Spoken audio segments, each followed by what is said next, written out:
We back. We miss y'all. Back up in that thing. Listen to me, people. Our man is back on board with us. Damn Fool is back in the building. What's happening? If you got your goddamn weed right now, put it in the air. That's right. God damn it. Coke Boy number 2 is back in this bitch. Been a night. Hey, man. Cheers to you, brother. Hey, We miss you, man. missed y'all. We miss you, fool. Hey, bro, listen. And I missed y'all too. It's been a whirlwind of a year. It has been a whirlwind of a year. So much shit is going on. We losing a lot of loved ones. You suffered a big loss. My heart, as well as the Did You Miss Me fans, they heart. We all go out. Our heart all go out to you, brother. We got you in our prayer. No, And I appreciate it. it got me to thinking about my buddy Devon. Remember, Devon was a stylist. Yes, sure, I got it. Somebody got it over there. Remember, Devon was a stylist for Ladies Now Tour. Yeah. Devon Armani, probably the flyest cat I ever met in my life. The flyest cat. Bearded up, always trimmed to perfection. Haircut, nigga, gear always on a dime. Always together. And just had the heart of gold, bro. Just, you know, whatever you needed, he was that dude. Like, hey, you don't even ask him nothing. Like, for instance, if you came on the road with us, just for a weekend, he'd be like, hey, man, pull out your fit. Let me see what you got on. Okay. Let me see what you're wearing for, for the night. Okay. Hey, you know what? That's cool. We're gonna switch it out. We're gonna put this with that. He going to the store spending money for you. Good dude, right. Buying shit for you. He that dude. Just a good dude. Just a good, solid dude, bro. And I remember the last time we were together, we did a video together. A funny video of when the barber's cutting your hair and one of the guards slip off. And, man, like a week later, man, got the phone call. We were getting ready to perform. Me and Bill, we in Ontario, California. We're getting ready to perform on a 7:30 show, and I get a message. Hey, I'm sorry to hear about Devon. What the fuck you talking about? Sorry to hear about Devon. I do some more research. It was like he was in a fatal motorcycle accident. I'm like, no, ain't no way. I'm just listening to a voicemail that he had this morning. Exactly. Right? Ain't no way this is happening. Truth, sure enough, comes to find out it's true. So I call Bill. He's in this room. I tell him, man, we cry our ass off before the show. I don't know how we even pulled it off. But we got in there, and it was probably one of the toughest shows I had to do. You know what I mean? Performing with a death on my hand that close, that soon. Yeah. And we had to make preparation to go to Cincinnati. That's where he was from. That nasty natty. He was going there and gonna have his arrangements there. So, everybody's getting things together, planning the trips, making sure everything's in order. Mm-hmm.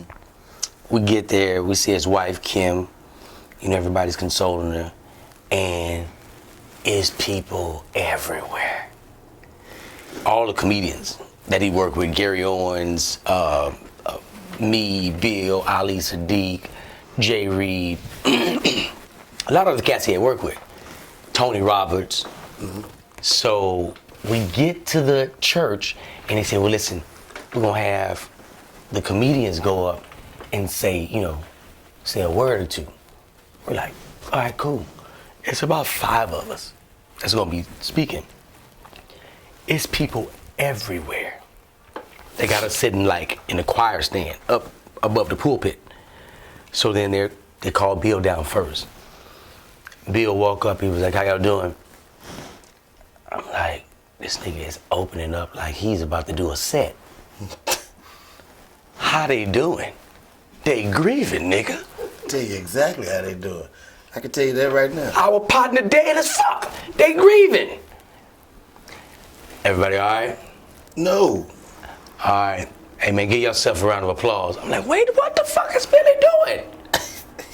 Give yourself a round of applause. For who? For what? And just gets into a story about death and is in a set now.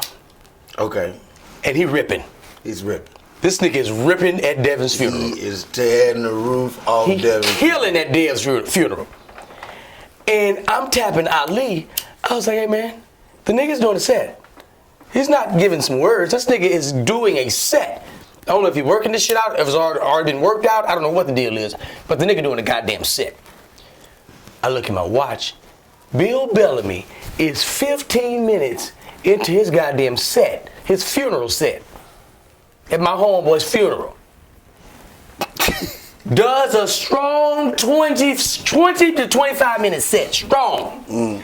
Finishes up and said, I'm Bill Bellamy. I'm like, nigga, it ain't Def Jam. He did a closeout. That nigga said, I'm Bill Bellamy. Me and Ali looked at each other like, this nigga right here is really doing the goddamn set. He closed it So, out. I mean, it was good to shed some light in that little dark period that we was going through, man. So, you know, we all know what you we don't know personally what you're going through, but we've experienced it.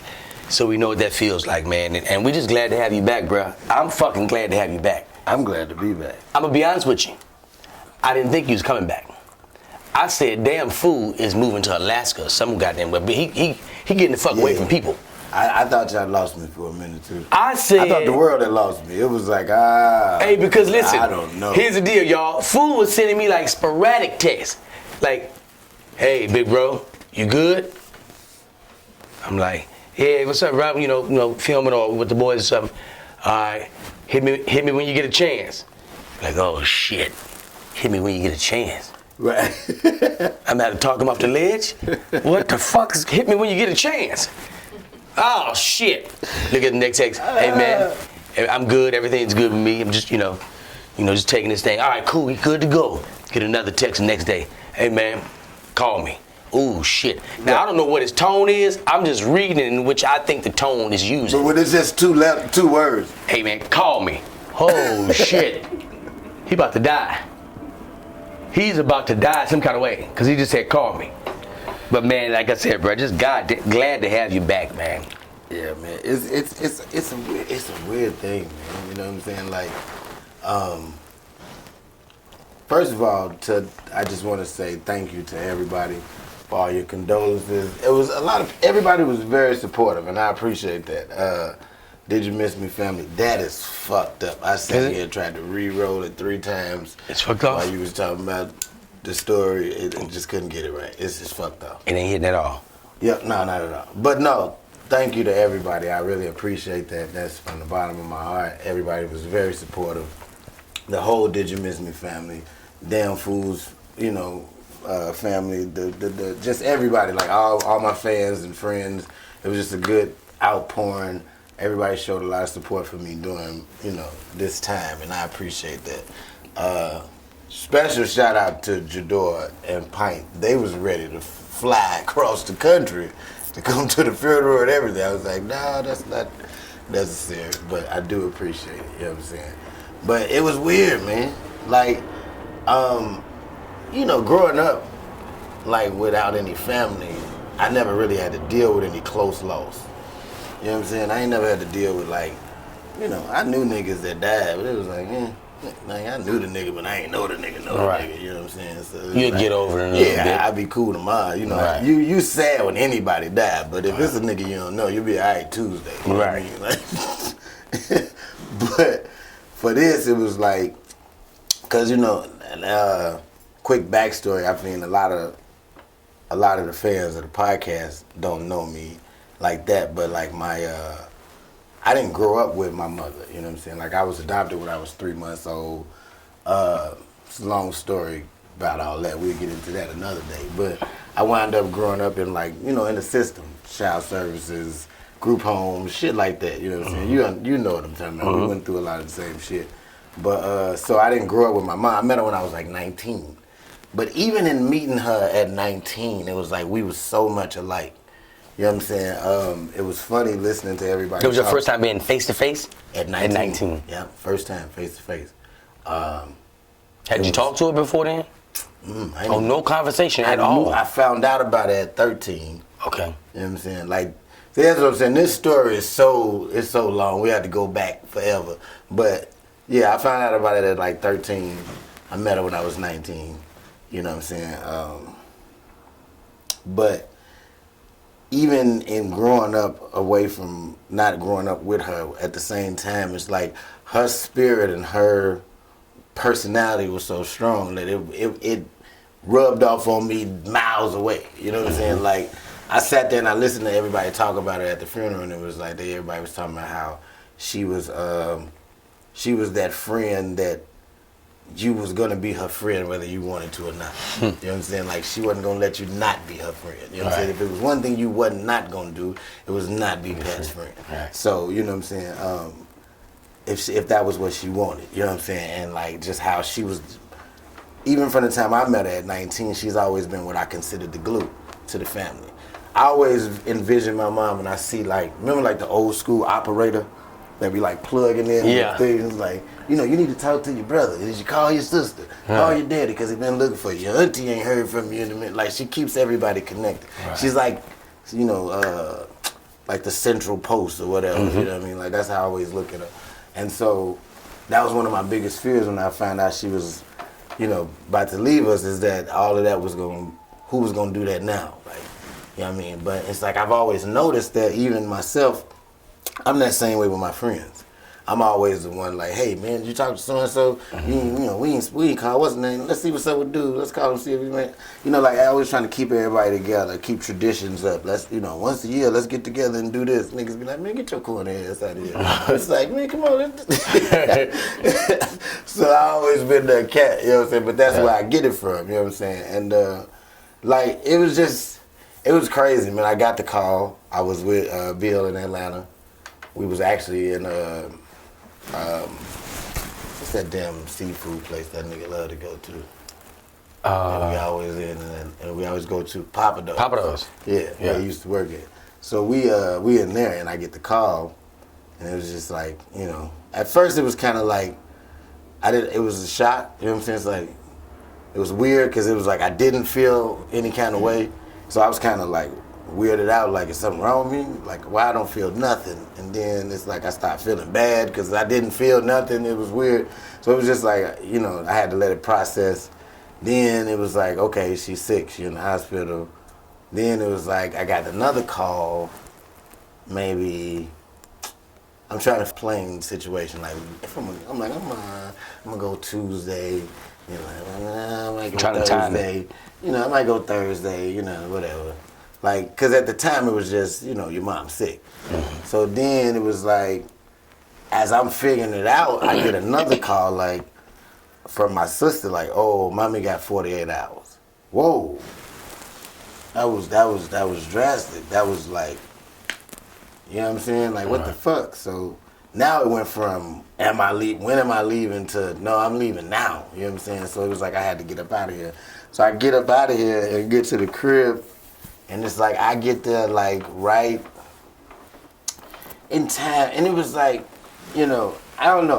I'm gonna say some things that's probably gonna bother some people, but you know what I'm saying? Like, I don't know. It's just how I was feeling at the time. Like, I was completely creeped out by the whole situation. Like, let's just say, like, I've been to 2 funerals in my entire life. Cause I just don't deal with death like that. You know, I'd be like, fuck it. You know, anybody know me know I'm not coming to the funeral. You know what I'm saying? They know I'm not gonna be there. I see y'all at the house afterwards when, you know, we frying chicken and laughing about the good times we have with this person. I don't want to do the other part. The whole concept of a funeral. That makes sense. The whole concept of a funeral makes no sense to me, and it's stupid. You know what I'm saying? Like, I'm gonna pay a motherfucker to put on an event that's gonna make me sad. Like, that doesn't make sense to me.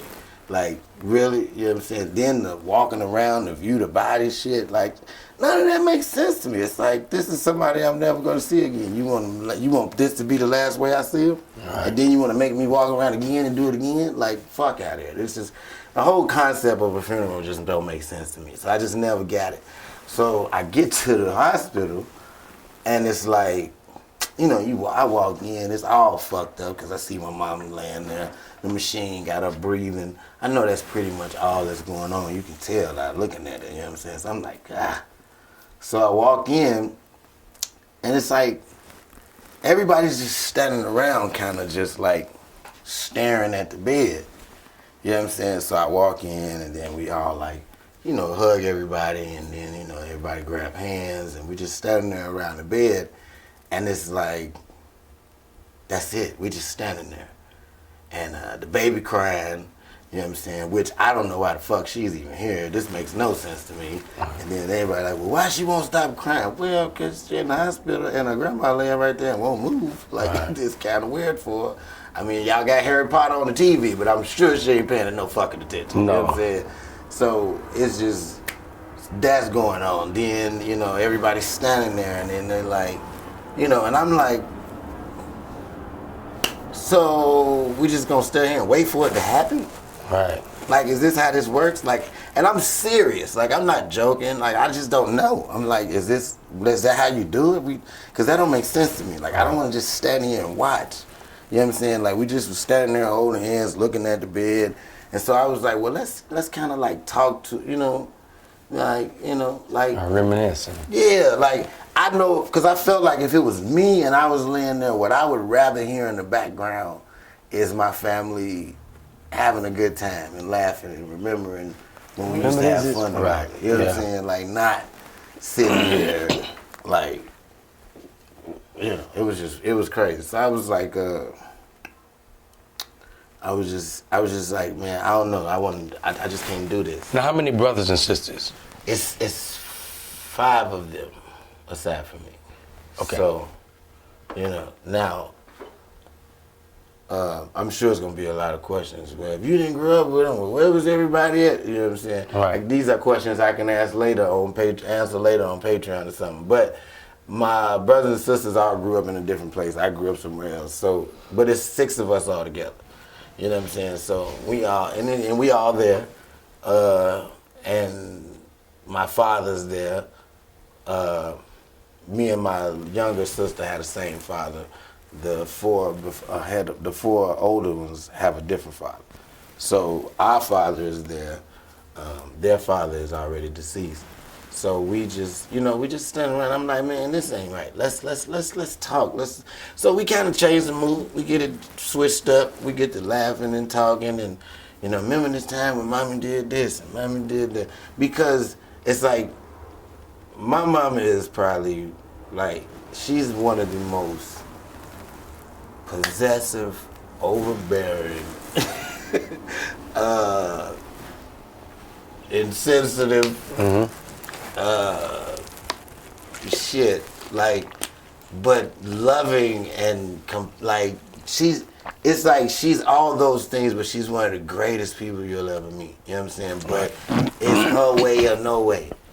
You know what I'm saying? Like, if my mama, if I'm going to Alaska, nigga, and she need a ride to New York, I'm supposed to stop, turn around, and go. I'm halfway in Alaska.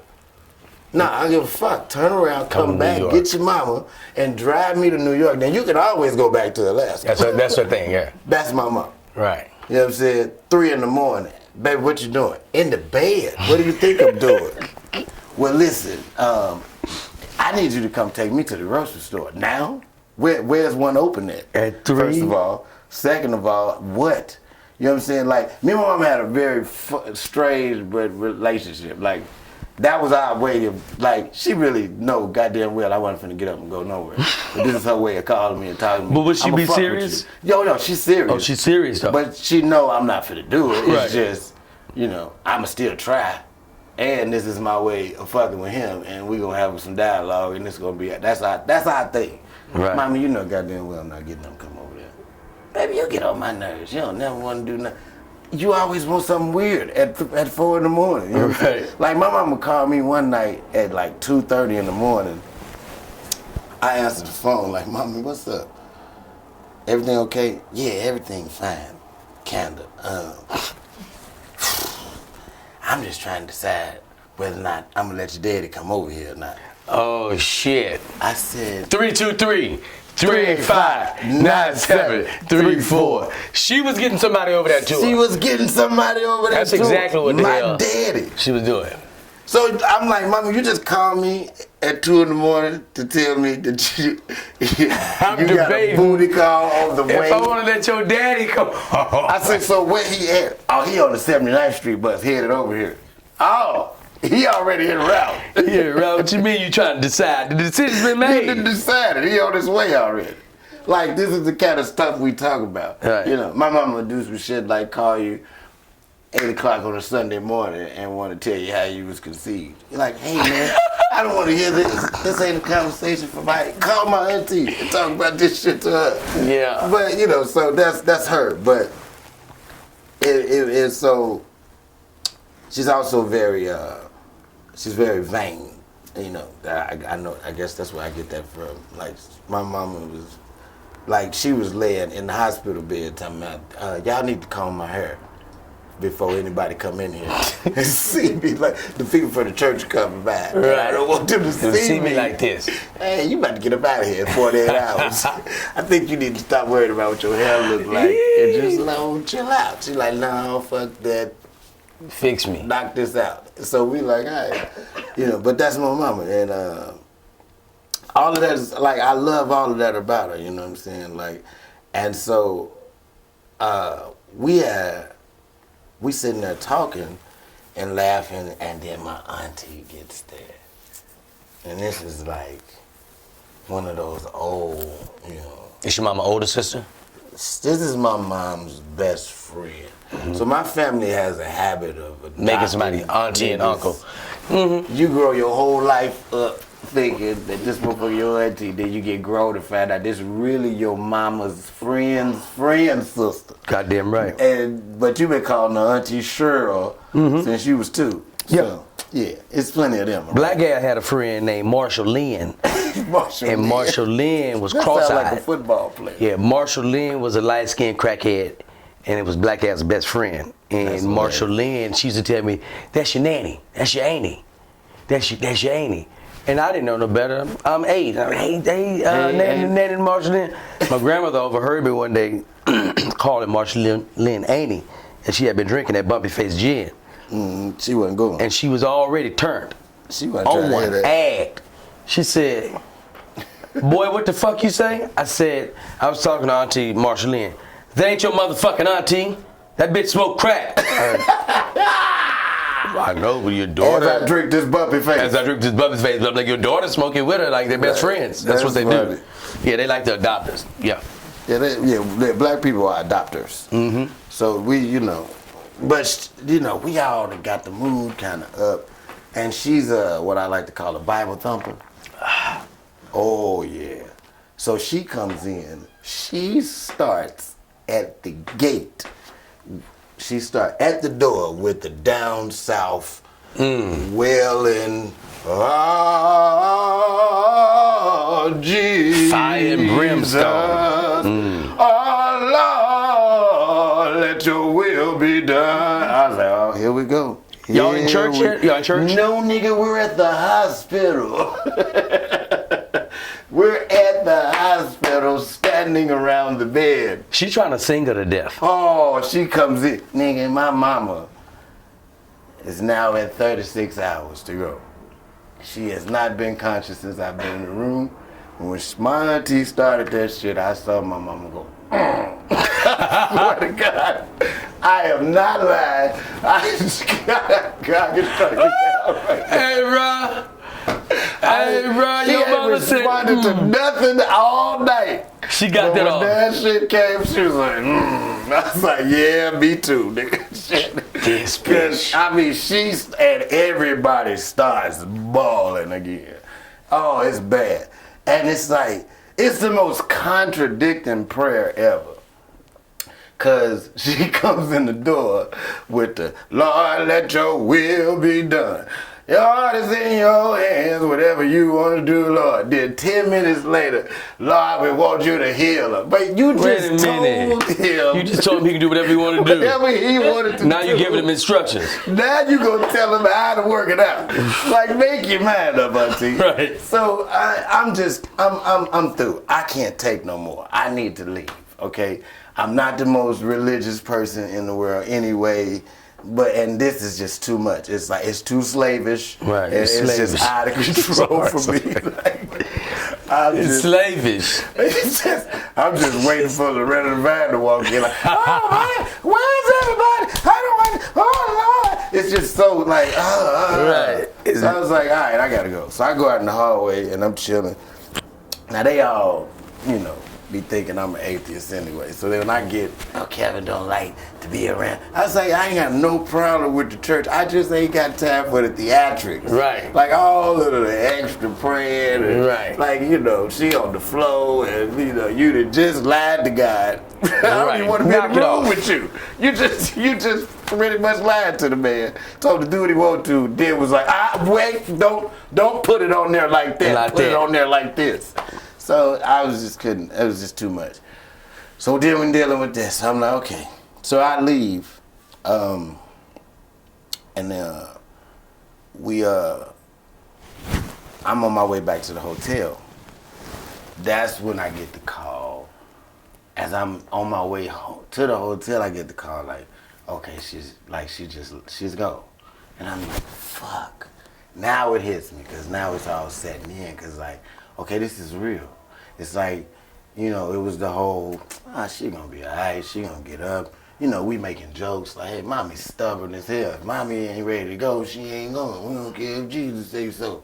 Like, we all, but it was that time and she was ready. And the thing was, like, she had already told my sister and me and her talked a year or two ago. I think she knew she was sick then because she was telling me like if something happened, like I don't want no chemo. And now that I think back about it, the fact that she was so specific, like I'm sure she did know because she was like if something happens, like I don't want no chemo, I don't want that poison in my body.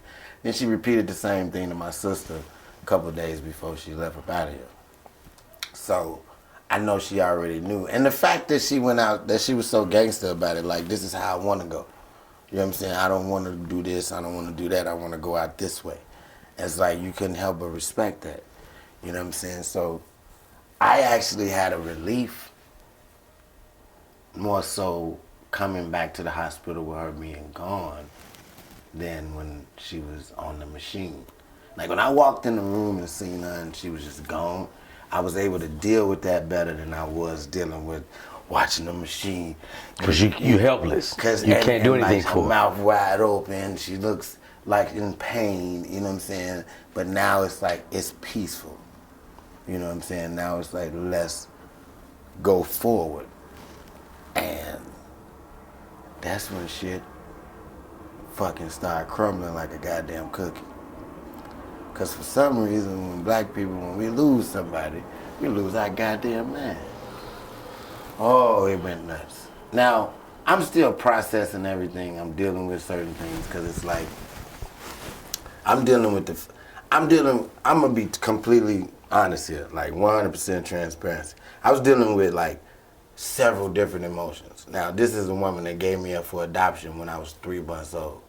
You know what I'm saying? There was no explanation or none of that. I didn't find none of this information out. I still don't know everything. I know bits and pieces. So part of me is hurt that she's gone.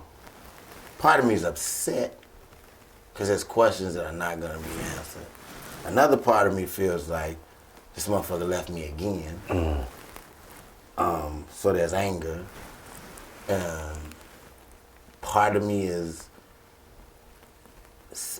upset with myself for having these other feelings other than just grief. You know what I'm saying? I'm mad at myself, like how dare you be mad right now? Or how dare you feel these feelings now? Like you should only feel this. And it's like, well, this is the truth. This is my truth. You know what I'm saying? Like, I got a lot of different feelings, and that's why I was telling everybody it was hard, and I was trying to process it. And then, because everybody was calling and texting, and it's like, yo, fool, what up, man? All right. And, I don't want to talk right now because I don't even know what to say. Right. I don't know how to say. I don't know what to say, where to say. I just don't, I'm lost right now. I was in a dark place, and I just wanted to be numb for the moment. Then it was like, you know, it seems like when you lose somebody, everybody want to make you crack. Everywhere you go, everybody want to make you cry. No matter how strong you're trying to be, everybody wants to get it about you, you know. And that's why I kind of fell back. I knew I was like, everybody's going to be bombarding this guy with a bunch of phone calls, a bunch of texts. I'm going to let it breathe for a minute, and then I'll get back with him. But what we're going to do is right now, we're going to take a break, and we're going to come back on the other side and finish up with more Did You Miss Me? I'm D-Lay. This your boy Damn Fool. Did you miss me? Listen to me, people. Patreon subscribers, we've been watching y'all. Y'all been watching us. We've been making moves for y'all. You know why? Because we won't give y'all exclusive shit. Because y'all deserve it. Why? Because y'all are investing in us. Let me tell you what we got, Patreon. Uncut, unadulterated stories that'll never, ever, ever hit the airwaves. Just y'all ears and eyes will be able to view it. So guess what, people? $20 subscribers. We thank y'all. $2 subscribers. Come on now. Come on. You got to come on now. I know you're getting money now. You know I know. We're gonna be motivating you motherfuckers to get the money. So come on, people. Drop that bread off on us. Damn food is in this bitch. He's sprinkling tidbits of motherfucking unadulterated juice in you bitches. Like, what y'all doing? $2 subscribers? Come on now. Step that bitch up. $20 subscribers? Man, what's in tune for y'all? I want to tell you right now. But you can't. I can't tell you. They gotta see it. They thought I was dead, bitch. I'm still here. Don't tell them. See, that's another goddamn story. Subscribe. Dead man walking. Ask for that story. Dead nigga. For all y'all that's been asking, there he is. He's still around. Dave Ruffin has not left the group. Hey, man, we're back, and Damn Fool is sharing his experience over the last few weeks, and giving us a download of exactly what's been going on in his life. Fool, take us away, brother. But yeah, I just, you know, basically, bro, I just retreated. You know what I'm saying? And I realized after a while, like it had been almost 2 months I was gone. Like I just kind of retreated into my own little shell, you know what I'm saying? And it was just like, of not wanting to feel nothing because it was too much to take on. Like I had never dealt with that much pain or that much at one time. And then it was like, it wasn't helping that the family wasn't really taking it well. And there was chaos kind of, you know what I'm saying? Because the funeral directions, everybody was, you know, I'm like the first night after my mom passed, we all got together, we at the house drinking and talking, you know, we smoke weed on the porch, you know, we, you know, doing what niggas do after people die. Question. Pulling it in. What's up? Do you have any grief coke? I don't. You have no grief coke? I don't. You taking this all on the chin? I'm taking it all on the chin. I'm no drugs. Wow, you goddamn. Because I was scared. I was like, you may overdo it. I'm not doing no drugs. You gonna overdo it. You don't know the level. You don't know the stopping point. Yeah, and I might get going and not stop because I don't know how I'm feeling right now. Right. You know what I'm saying? Because it's like when you're dealing with death, it's like it's a lot. When you're dealing with it that close, because like I said, I dealt with it but at a distance. But dealing with it that close, like you deal with a lot of different feelings. It's that grief. Then it's like being faced with your own mortality. That was something that kept popping into my own mind. You know, looking at my age and, you know, what I had accomplished so far and what I want to do. Just a lot of things just on your mind, you know what I'm saying? It's like, it started becoming too much. And I'm not the best at dealing with what's in here. I'm more of an escape. How do you cope with that? People. Did you hit the stage? If you ever notice, that's part of it, being right. on stage, being in the comedy club. If you ever notice, anybody that's friends with me notices, I'm never by myself. You know what I'm saying? Like, I don't do alone. Right. Because when I'm alone, I have to go inside of here and deal with what's in here. If I'm around people, I can stay out here and deal with what's out here. I'm the total opposite. I got everybody I'm the total around. opposite. That's crazy. Kick it. You know what I'm saying? Like, that's why sometimes, just like my mama, I can be a bit overbearing. Sometimes I have friends who take it like, you know, like they not special, but that's not the truth. Because it's like, that's why I called you first, because I'd rather be over there with you, but if you don't answer, I'm going somewhere else. It's like, sometimes I treat my friends the way niggas do girls. You know, you wake up in the morning, you send out that hey text to five chicks. I'm just saying, hey, what you doing, bro? Oh man, I got something with the. All right, well, I'll catch you later. Hey, because I need to find somebody. Because I know I can't spend this next couple hours. And I felt bad too, because I was like, God damn, I just, got into the groove with the boys and got them how I wanted them, and I was like, yeah, no. Damn, you know what I mean? It's like, at the same time, I'm like, I know he needs a breather, but I know he needs to hear from me. Right. And I was coordinating. Me and Billy were talking, Jador, Pine, we were all coordinating and conversing about, how you were doing. Everybody was, everybody had a hand on you. You know what I mean? So it wasn't like you were. No, it was cool. And for a reach for us. It's weird because it's like you want to talk about it, but you don't. But then it was like I wanted to be around my friends, but then I didn't want to talk about it while I was around them. I just wanted to be like my closest friends. Like even Bill was like, when we were still in Atlanta, he was like, man, what you want me to do? I said, just be Bill. You know what I'm saying? Like, be the nigga I see every other time. You know what I'm saying? Like, I know there's something going on, but just continue to just be yourself. Don't, because it's like when I go over here with my family, I got to be sad. I got to deal with this. So when I come around my friends, I'd rather just have some normalcy. Same thing with trying to get on stage. Like, I was trying to get on stage. I wasn't really ready for that, though. Like I thought I was, you know what I'm saying? You tried it? Mm-hmm. Broke down. I had a great night the night of the funeral. Like that. You performed the night of the funeral? That night I had a show. How? It was amazing though. But that's because my whole family came.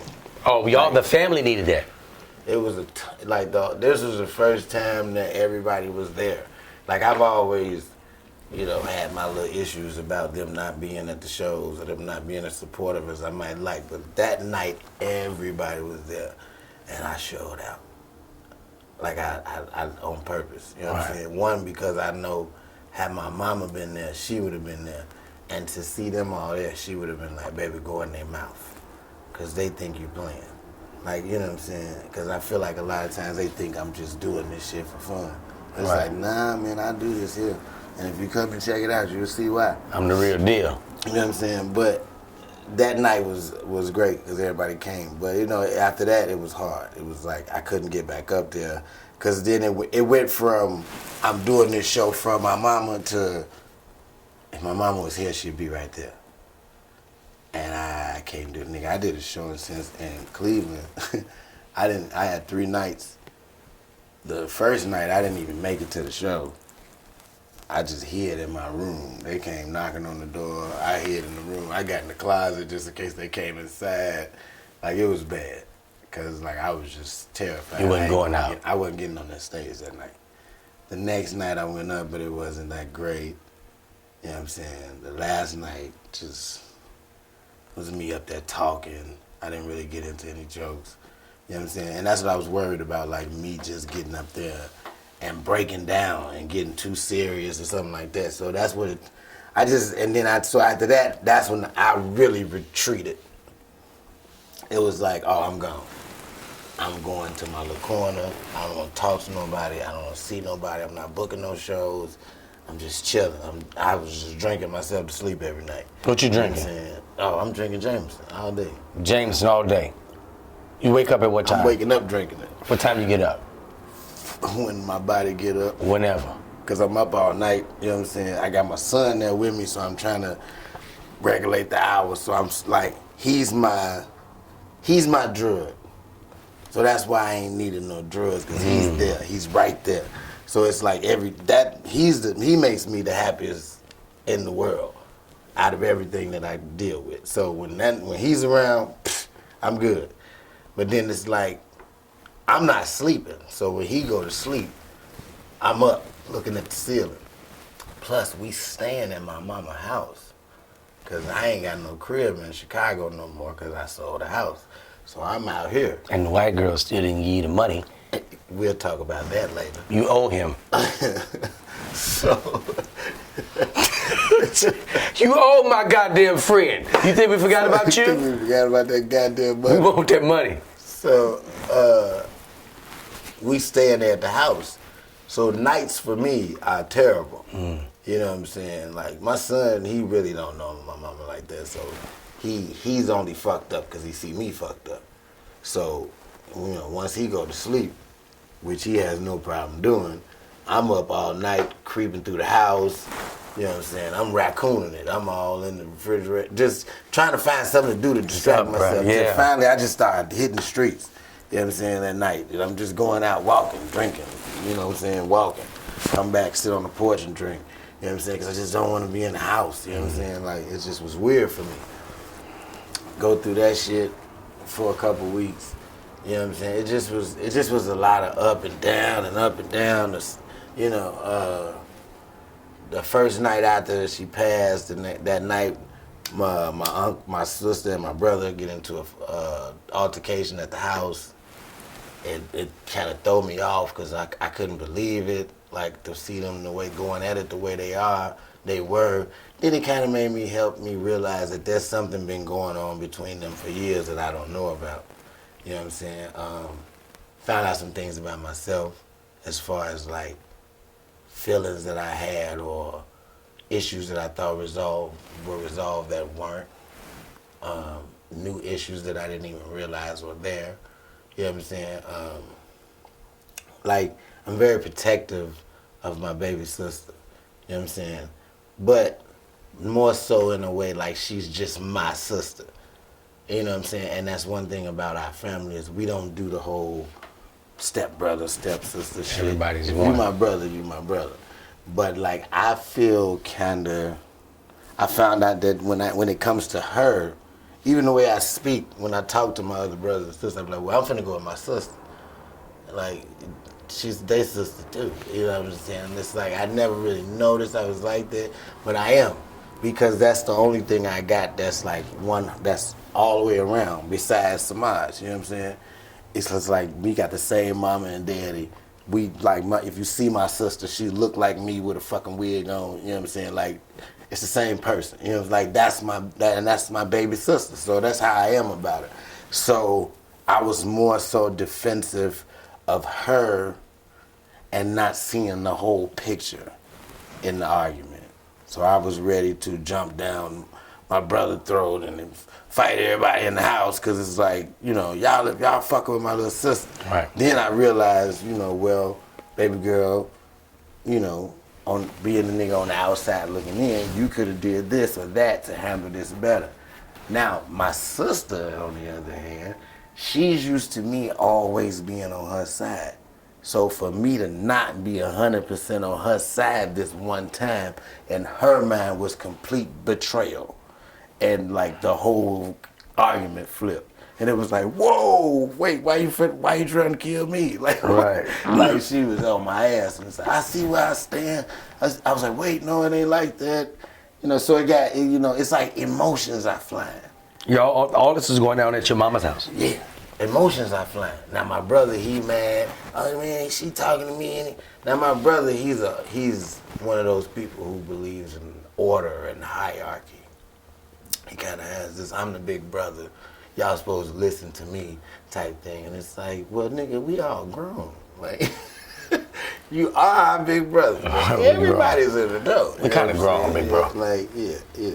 So it was kind of like that. It was like, so, you know, and it just kept escalating. Like, it started with my brother and my sister, then my brother's kids started getting loud with my sister, and even though she they auntie, they about the same age, you know what I'm saying? So they started, oh, well, you might tell us what to do, and we have this, my daddy. I was like, oh, and I'm like, wait. Who watching y'all? Who doing this? Wait, how did, who, what, and and then it went from that to, well, get the fuck up out of my sister face. Like, now it's like back up off my sister, because it's like, you know, so it just was escalating and moving until finally I kind of like stepped back out of it and watched it. And I started to evaluate, and I realized everything that was going on. I said, okay, my brother, in my opinion, has a problem with the fact that as the big brother, the oldest, out of all of us, he's probably got his shit together the most. He's not registering why his mama would leave all of the arrangements and everything in the hands of our baby sister.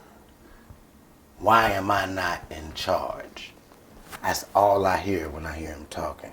He's not saying that specifically, but it's context clues, the things he's saying, where his conversation is going. That's what he's saying. That's what he's upset about. That's what I hear. You know what I'm saying? My little sister, I hear her saying, basically, I'm not a kid anymore, and I need y'all to understand that and respect that. And even the nieces and nephews, they like the same thing. Everybody's jockeying for who they are right now in their position because, you know, there's Central is gone. My mom, she's gone. So all of this would have been deadened immediately had she been there. It wouldn't even started. But she's not there. So now everybody's asserting who they are. You know what I'm saying? I'm an Where adult. are the elders? Everybody there. Y'all are the elders? So yeah, that's it. Like my Ain't nobody older than y'all? Like, my auntie and them not there. So my oldest brother is probably 50. Then it's like trickles down from there. You know what I'm saying? So the nieces and nephews I'm talking about, they all about 25, 20. You know, my sister probably about 26, 27. You know what I'm saying? Even like when they talk to like, you know, she a baby, she don't know what she doing. That's not a baby. She 27 years old with 2 kids. That baby, she got babies. Like you gotta not stop saying that. Even when even the way we talk to her, like I started noticing, like even myself, like we call her baby girl. I've been calling her that since like forever. I've never called her anything. I'll never call her by her name. It's baby girl, baby girl. You know what I'm saying? That's it. Or I call her black girl, you know what I'm saying? Like I've always called, like, that's why I've always tried to be funny that you call black girl? Black girl. Cause I've always called, like, you know, I used to always say that to my little sister because she's dark skinned. But like in a way, like, you know, hey black girl, like be proud of it, kind of like. So, cause she used to have a problem with it when she was younger. You brought up black girl, and it made me think about my grandmother's funeral. My grandmother, whenever my grandmother died, You said whenever she died, like she did it every yeah, day. she did every other week. She died. When my grandmother died, she she just had to get it back. she paid her rent up for the month, everything up for the whole month. And at that time, I had moved out. I was pretty much on my own, doing what the hell I wanted to do. And I remember going back to the house, and it was empty, and it had a smell in there. And I was like, the fuck is that smell? Then I heard some water come on. What the fuck is going on? And I go and I'm walking, I'm creeping towards the door. As I'm almost at the door open, it's black air. She been in there smoking crack. She decided, since her mama paid up the rent for the whole month, she was just gonna have a crack party for the whole goddamn month. A crack party. You know niggas have weed party? A crack party. Nigga, ain't nobody down here in the bitch turning up. Crack smells horrible. It's terrible. It smells like death. It's terrible. Black hair that light that bitch up. I lived in a crack. It smells terrible. I hate if you crack want to smell. know what crack smell like, buy a mystic, a grape mystic. Take the top off. As soon as you pop it, just sniff the top of the top. That's exactly what crack There you go with smells. crack. Smell like death. And that mystic smells the same way when you first open it. That's why I stopped drinking. But I'm gonna go and land this thing, cause I don't want to talk about this all night. But it's like, it just started getting crazy. Cause it's like, you know, you see movies and you hear families or people talk about, man, my grandma died, everybody went crazy. You be like, that ain't gonna never happen in my family. And that's the first thing that happened. It was like, whoa, wait a minute. This ain't us. So, you know, it got to the point where I had to kind of like calm everybody down and kind of like be that person, be my mama for a second. And like, hey, everybody needs to understand everybody. Y'all need to understand her and where she coming from. She's an adult and she has ways she want to do things. So I started because she wanted everybody to leave, but didn't know how to say, hey, I'm tired and I want everybody to leave. Because she knew we all of us have a little bit of our mama in us, I wouldn't take it the right way. Well, you want us to leave? Shit, that's fucking, you know, like. So she didn't know how to say it. So when she finally did say it, it went exactly how she thought it would go. Everybody was kind of like. Then it went from that to, well, fuck it, the motherfucker ain't got to tell me to leave. I'll leave. It's like, wait a minute now, and it wasn't like that. So then it just, you know, and it's like, you know, but it's all of us having a little bit of her inside of us, because it's like that's how we all would. She knew how everybody was gonna react. You know what I'm saying? Whereas me, I'm like, hey, nah, what? You want everybody to leave? I'll tell these niggas to go. Hey, man, everybody, she wants somebody in now. Come on, grab your shit. Somebody, hey, clean that up, grab that. Let's get the fuck about it. Ah, man, motherfucker want me. Oh, nah, man, don't start that shit. Grab the shit. Let's get, you know. Right. But then it just went from there into a whole other shit. So it's like, okay, listen. Hey, this is what it is. Y'all grown. We get it. Baby girl, you not a kid no more. I get it. Hey, big bro, you are the big brother. You know a lot more than the rest of us know. We get that. Everybody understands everybody's position, but this is who's in charge of this situation. Because it turned into an argument about the funeral, and really that's what it was about. You know, now, granted, I told you, my mom was a very overbearing, very just like, she does it big. Because even her funeral request. Now, me and my mama had a talk a long time ago. Just to show you what type of relationship me and my mama had. I can talk to my mama. I can be. One thing I loved about my mama is I could be 100% myself. I ain't never had to curve who I was. Like, and it wasn't disrespect. You know what I'm saying? No, I ain't saying that. It's just she let me be me and talk how I talk and be myself around her instead of being. Like, you know, I was still respectable though. But my mom had told me before she passed, this was a couple years ago, she was like, just to show you how possessive this woman is, she told me, yeah, baby, when I die, I want y'all to cremate me and get me put in these little necklaces so y'all could wear them and you could take me everywhere with you, everywhere you go when I die. I said, Mommy, I don't take you everywhere with me now that you're alive. What makes you think when I die, I'm going to want to take you everywhere then? So we laughing about it, right? And she's like, no, boy, just, I was like, Mama, that's a constant reminder. I was like, you just go force your way into my life. I said, you sure you want to go with me everywhere? I said, everywhere. I'll be in some shit, Mama. I'll be some places, Mama. I said, now you imagine, now I'm out with a young lady and the night goes well. I have a good night and I go back home with this young lady and now we doing the thing and I'm over this young lady and all I see is you dangling between me and her and while I'm huffing and puffing on top of her, my mama just flapping back and forth on the chain. I said, that's not right, Mama. I don't want that. Or I'm, you know, I got my face somewhere it shouldn't be. Now the chain all down, and you might wind up in some terrible places. I'm like, let's not do that. So we laughing about it. So the funeral comes up, right? My mama decides she wants to get cremated. This is a vanity coming in, cause baby, I don't want nobody to see me all swole up like that.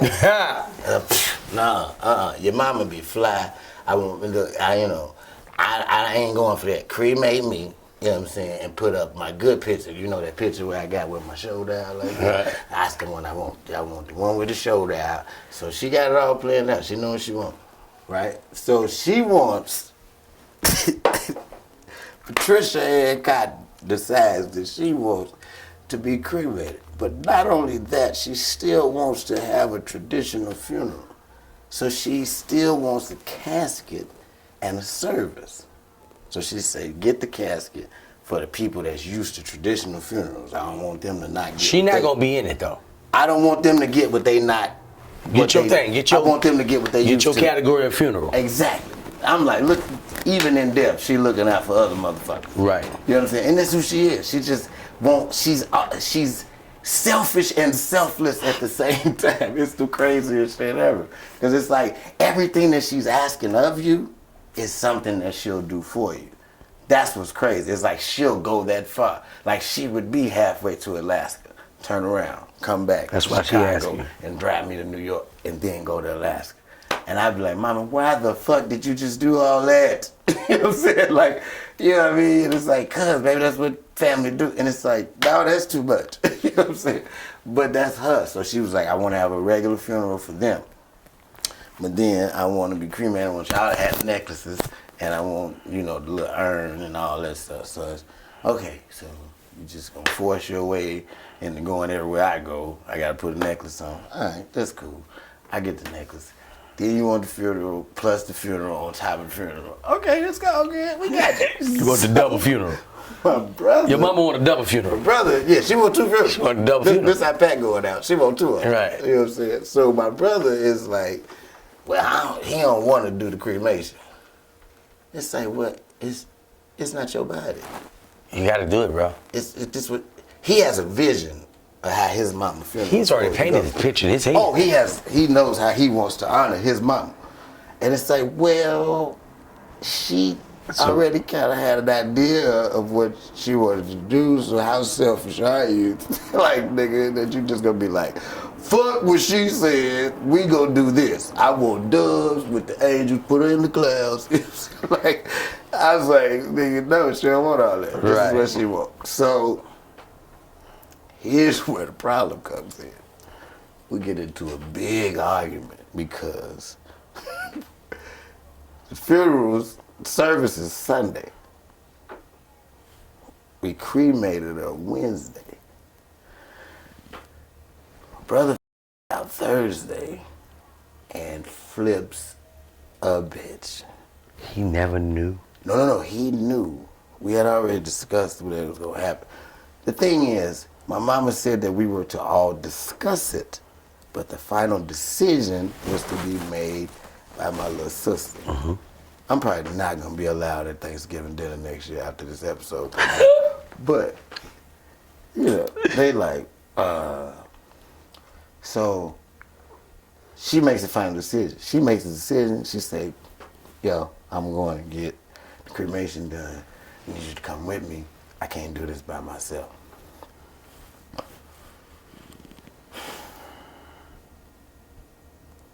Worst shit I ever did in my life, bro. Like, I have never in my life experienced no shit like that. This was the weirdest shit ever, my nigga. You know what I'm saying? If you ever have to deal with this situation with somebody getting cremated, nigga, do not go to the crematorium. This is the worst place you can ever go. So I pull up outside, right? We get to the door, we knock on the door, we go in, and it's like, dude, the smell, when I fucking crossed the threshold, nigga, I puked immediately. Like, I didn't get a word out, nothing. When I walked through that door, that shit hit me, and I puked immediately. And just to show you how fucked up the smell is, this isn't the first time that's happened. Because when I puked, he was like, oh, it's all good. Dude wasn't alarmed. That's what happened. He's used to this. That happens. He was like, oh, it's all good, man, don't worry about it. Somebody get that up. Just come with me in the office. We walked right past it and went in the office. Now, this nigga, I see, when he opens the door, I see the furnace, and I see him, he comes out. Now we walk past and go into the office. He stick his hand out to shake my hand. I'm like, nigga, no. I'm not shaking your hand. Like, I didn't say nothing, I just didn't reach back. And he was like, he kept like moving forward. I was like, and I finally was like, I'm not shaking your hand. He was like, what? I was like, man, come on, bro. You been back there burning bodies all day, like, yeah, like I saw you come fresh out of there. I ain't see you wash your hands, no shit. It's all kind of body dust on you. Like, I'm good. That's like, the hand you lit the match with. You can see the dust from people's body on his lab coat, nigga. It's just all different. I'm like, I'm good. I don't even want to be here. I don't even want to talk to you. You're a creepy nigga to me. The fact that you took this job or you've made this a profession makes me feel like you're just a creepy motherfucker. And you work by yourself. Dude. Like it's just you. No, it was some other niggas back there, but they all had little blue lab coats on. They just back there chucking motherfuckers in the fire all day. Like this is their day. And he talking to me about it like it's nothing. Like, yeah, man. So, well, what we can do is, you know what I'm saying, like, you know, I can put her in there. I can put her in there today, get it done, get the ashes for you, get you ready, get you right out of there. And I'm like, you know, cause you know he's like, we already got her back there, and I'm like, bro, just slow down. So pump your brakes. Like, just hold on. Like, let me peel back for a second. Cause you literally talking to me about going back in and throwing my mom in the furnace. Like, just, can you slow down for a minute and let me pull it together? And he like, oh yeah, it's all good. So I processed the whole thing. So then we started going back talking again. He like, well, you gonna do this, and we want to put the, you know, he was like, oh, if we want, we can dress her. I can embalm her. We can do a regular funeral. I'm like, nah, ain't no point in waiting till Sunday. You know what I'm saying? Just go ahead and do it now. Get it out the way. You know what I'm saying? Let's get that part done and get it over with and move past it. So we go ahead and go with it. You know what I'm saying? Now we about to leave up out of there. We walking, you know, and like you can see the furnace like letting out smoke. And we like driving. I'm like trying not to drive through it because I'm like, that's people, nigga. Like their essence. It just was weird, bro. Like it was the craziest shit ever. So we, you know, we do all that shit. And so my brother like, yo, y'all cremated her, and before the fucking funeral, what the bed? Now my mama already said she wanted to have a closed casket. She just wanted a casket there. So I'm like, nigga, what are you mad about? If the casket's gonna be closed, whether it matters if she's in there or not. What are you really pissed? She ain't gonna even be in there. And you act like it's a Christmas gift, like a nigga gonna walk over and shake the casket like, I don't hear nobody in there. Like, fuck out of here, bro. Like, she don't need to be in there. Put the urn in there, nigga, if you want somebody to be in there. Like, come on, like, you tripping, bro. Like, you just want to be upset about something. And I get it. Like, she didn't get killed or no shit like that. The doctor didn't fuck up. There's nobody to blame. There's nobody to be mad at. So you're looking for something to be mad about, somewhere to let this frustration out. And what you really need to do is just deal with the pain and face the fact that she's gone. And there's nobody to blame or nobody to argue with. Just let it go. Because we arguing about dumb shit. You're mad that she's not going to be in the closed casket. Like, come on, bro. You're not mad about that for real. That's not what you're upset about. Let it go. You just angry your mama's gone. Yeah. Then the next thing is the necklaces. These necklaces keep coming the fuck up. So now the necklaces is back. Because we figured the necklaces is for the brothers and sisters, her siblings, and then her children, our siblings. So that's it. Not my grandkids, not, you know, and if anybody else wants one, then you just buy you one. Oh no, the whole family wants one.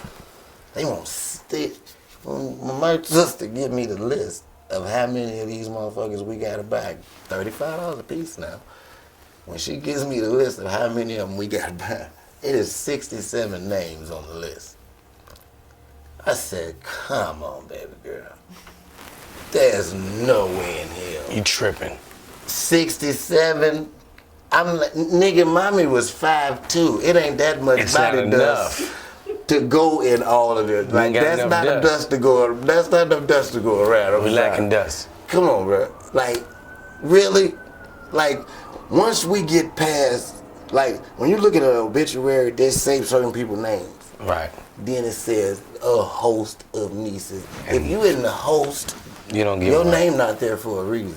You don't get one. I don't mean no disrespect, family. I'm just saying, Special thanks to. if you are part of the host of nieces, and you don't get a necklace. Unless you want to buy that motherfucker yourself. For 35 US For dollars. 35 US dollars. Go ahead. Why we arguing about it? Get you one. But, come on, man. And then, I'm thinking they're going to give me my necklace with the dust already in it. Right. Oh, no. You put your own dust in there. This nigga gave us a Ziploc bag with our mama in it. That's the processor? He gave us a big ass freezer, Ziploc freezer bag. That's basically what it is. It's a big ass bag, a plastic bag with the remains of your, and you put it in the urn, that pretty shit that they give you that you pay $100-something for. You put that in there yourself. Now, the thing that I have, I don't know, some of y'all probably seen the little necklace Billy be wearing. It's a little cylinder. Pops in there. You know what I'm saying? He did, like, that was the only person I've ever seen with that shit. Yeah, me too. Other than when my mama said the shit. So, it's not as big as this lighter. It's not. So, it's smaller. Now, he's telling me, he gives me the bag. I say, what is this, bro? He was like, that's the remains, or the ashes, whatever they call it. So I'm like, what? Like, you just gave me my mama in a Ziploc bag.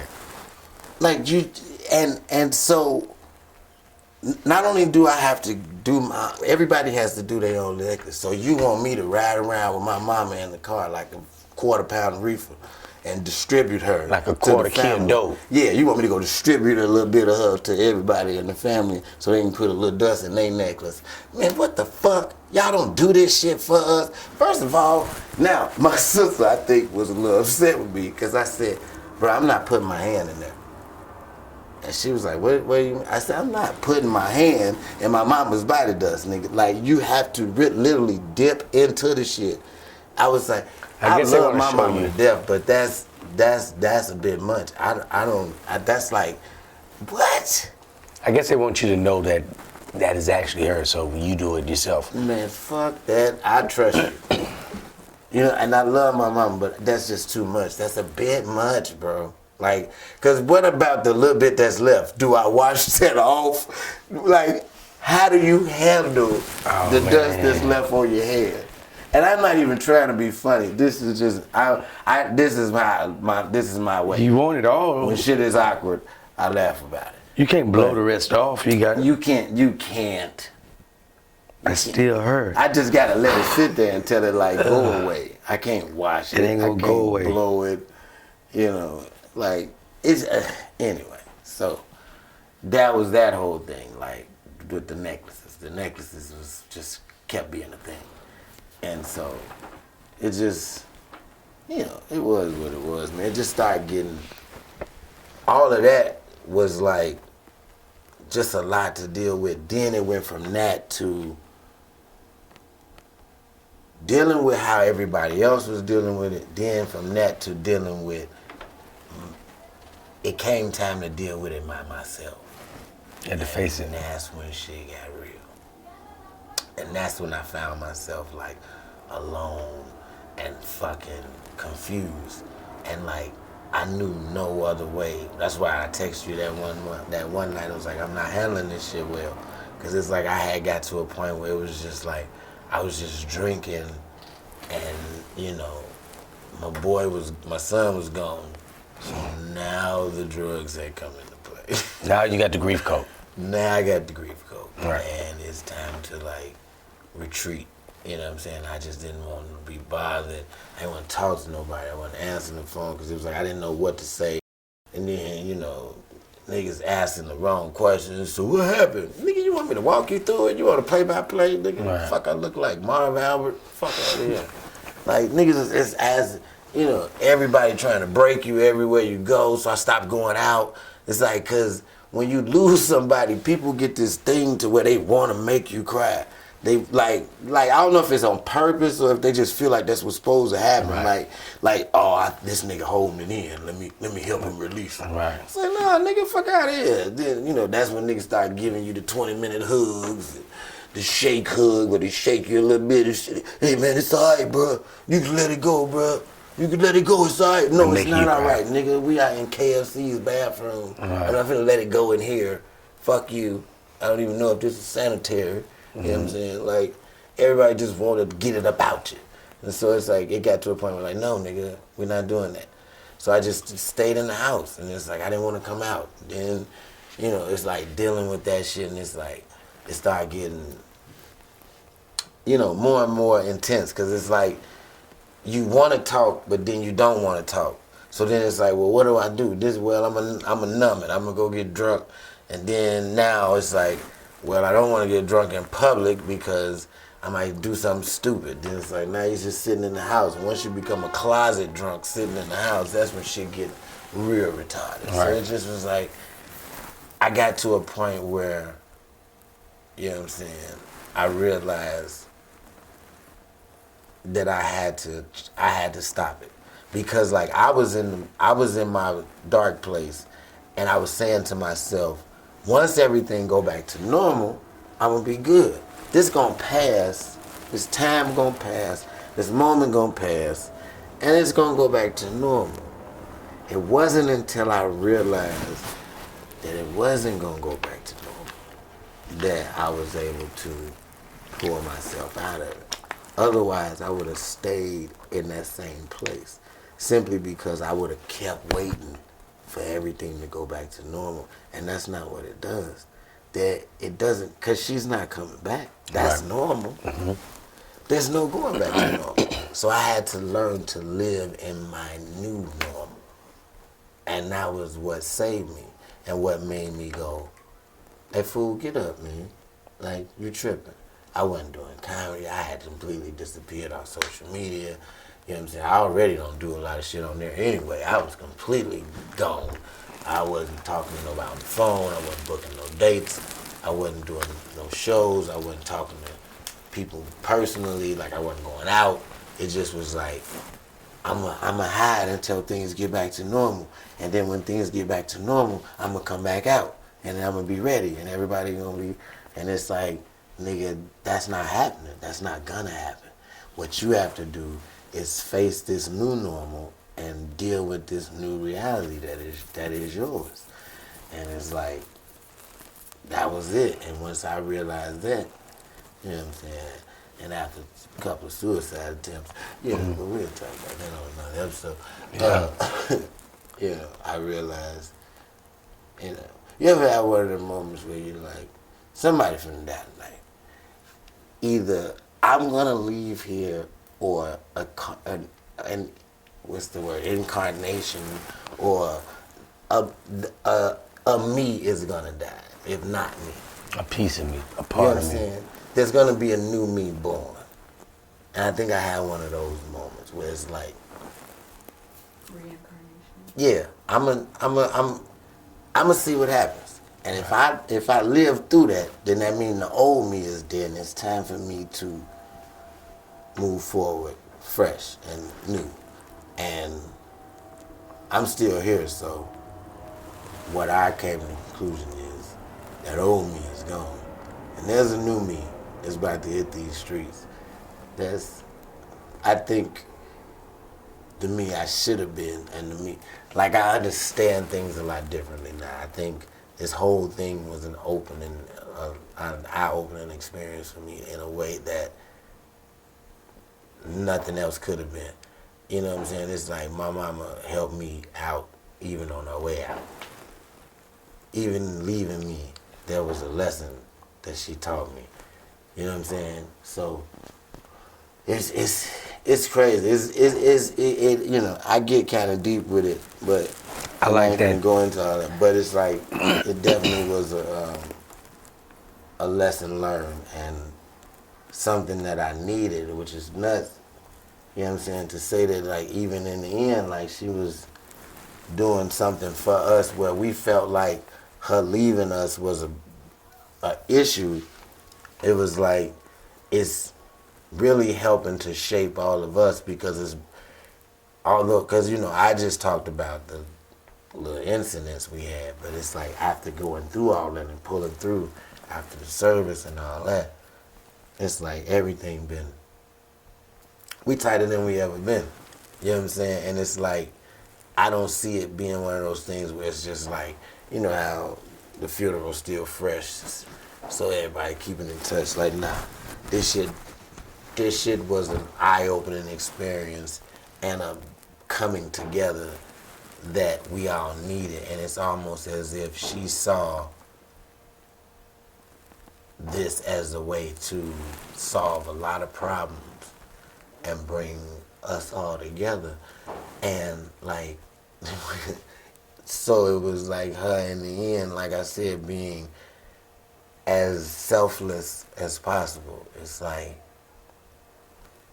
even though it seems like I'm leaving out of selfishness because I don't want to be in pain no more, this is really for y'all, because me being gone and y'all not having me to turn to individually is going to make you turn to each other collectively. You know what I'm saying? And it's crazy because, like, I got some videos I found on my phone from when my mom was at a show with me like 2 years ago. And she said that. She was like, when I go, yeah, it's going to bring y'all together. And y'all going to finally understand. And, like, that was, like, I seen that in the end when I realized she wasn't going to put up a fight. I was like, They need this. This is meant to be. This is the time. It's time for everybody it's time for y'all to figure it out. Right. And any further from now might be too late. So I'm going to go get up out of here and let y'all have that. And I trust y'all gonna get it done. And I do too. I think we're going to get it done. We're getting it done. I'm getting back out here. Welcome back, baby. I do my first show in like 2 weeks since it all went down. Man, we glad to have you back, man. Hey, man, we brought it back. I'm back in the booth. Back in the booth, man. Hey, man, it was another episode of Did You Miss Me, Damn Fool? Aired it out for us, man. Got it off his chest and got a chance to experience, let you guys experience what he dealt with over the last few weeks. Thank you guys for rocking with us, and we appreciate the prayers for Damn Fool. And yeah, much love. Appreciate all of that, man. Everybody that shouted me out, everybody that went on the Facebook, the Instagram, the emails, the personal text, the personal DMs. Like, you know, if I could go through everybody, you know what I'm saying. Matter of fact, some of you I will shout out later on some of the later episodes, just, you know, because I like, it's really, some of the messages that I got really touched and inspired me and helped me pull myself out of that place I was just talking about. So I appreciate y'all. So I will be, you know, shouting some of those people out in the near future. But I really appreciate that love.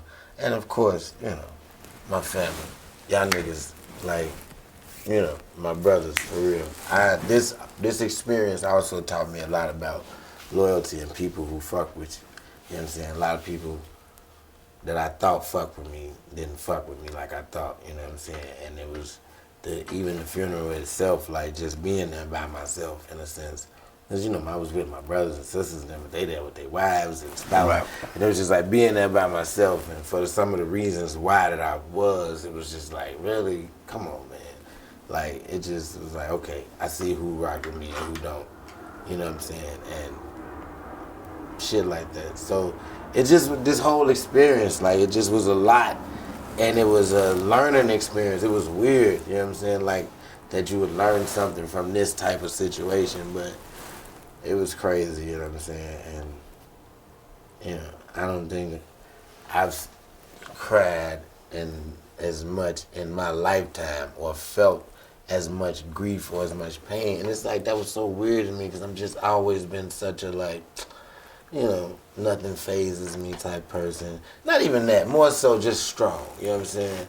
And then that backfires on you being a strong person. You know what I'm saying? My bad. I know I'm supposed to be wrapping it up, but like that can backfire on you at times being strong because it's like people tend to think, "Oh, fool, good. He don't need, you know what I'm saying, to talk about it." And nothing like, you know, when it comes to shit like this, he always like, cause you always that nigga that talks to everybody else. So it's hard being the nigga that everybody talk to but nobody listen to. You know what I mean? Like, you know what I'm saying? Because it's weird. Because a lot of times people just be like, "Oh, you good?" You know what I'm saying? Or, you know, the people that you want to reach out to you or that you want to talk to or that you reach out to. Like, "Hey, listen, can we talk?" And, you know, it's like they, you know, I had a couple people blow me off or not answering that comment. And it's like, whoa, you know what I'm saying? Like, now there's motherfuckers I'm trying not to talk to because I don't, you know, and I'm the motherfucker I want to talk to, you don't want to be bothered. It's like, that type of shit just was shit like that, like, okay. Then you figure out or you hear what the reasons are. You're like, oh, okay, well, all right. Yep. I feel you. But, you know, it is what it is, man. You live and you learn. That's what this shit is all about. But I appreciate everybody that was there and that stood by your boy. And those of you who I still haven't called back yet, don't be mad at me. You know what I'm saying? Okay. It's not that I don't fuck with you. I just, you know, didn't want to talk to nobody at one point. You know what I'm saying? They get it. Let that man breathe. You know, for some a minute. people call you like, "No, nigga, it's me. You gonna answer the phone." Nah, nigga, I know it's you. I know it's you. I still don't And want to I talk. still love you, Right. but I'm not answering the phone. Sorry. Great, man. Another great episode, man, of Did You Miss Me, man? I'm D-Lay. It's your boy Damn Fool. Hey, Back man. in the building. We appreciate you. Thank you for coming back, man. Thank you, bro. Can't do the shit without you, man. Hey, man, I can't do it without y'all. We're going to keep putting it out there, more man. than We're ever going to keep need putting it you out, y'all. All up in your goddamn face, man. Did you miss me? We'll see y'all next time.